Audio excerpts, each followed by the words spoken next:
KEAM rank ലിസ്റ്റുമായിട്ട് ബന്ധപ്പെട്ട് പുതിയൊരു update ഉണ്ട്. റാങ്ക് ലിസ്റ്റ് ഹൈക്കോടതി റദ്ദാക്കിയിരിക്കുന്നു. അതായത് പ്രോസ്പെക്ടസ് പുറത്തിറക്കിയ ശേഷം വെയിറ്റേജിൽ ഉണ്ടാക്കിയ മാറ്റമാണ് ഹൈക്കോടതി റാങ്ക് ലിസ്റ്റ് റദ്ദാക്കാൻ കാരണം.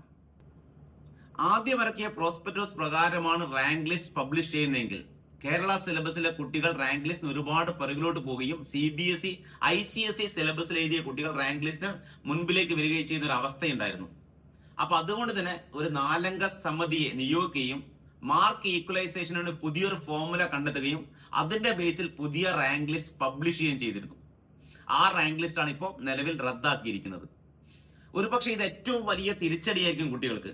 കാരണം ബാക്കി സംസ്ഥാനങ്ങളിൽ അഡ്മിഷൻ ആഗ്രഹിക്കുന്ന വിദ്യാർത്ഥികൾക്ക് ഇനിയും ഇവിടെ റാങ്ക് ലിസ്റ്റ് ഇനിയും വന്നിട്ടില്ല. ബാക്കിയുള്ള എല്ലാ സംസ്ഥാനങ്ങളിലും അഡ്മിഷൻ തുടങ്ങിക്കഴിഞ്ഞു.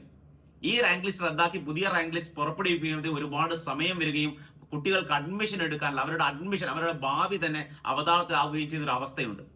തീർച്ചയായും നമ്മൾ എന്ത് ചെയ്യുക, പെട്ടെന്ന് റാങ്ക് ലിസ്റ്റ് പബ്ലിഷ് ചെയ്യുന്ന പ്രതീക്ഷിക്കാം. ആരെങ്കിലും സബ്സ്ക്രൈബ് ചെയ്യാത്ത ആദ്യമായിട്ട് കാണുന്നവരുണ്ടെങ്കിൽ ഒന്ന് സബ്സ്ക്രൈബ് ചെയ്തു.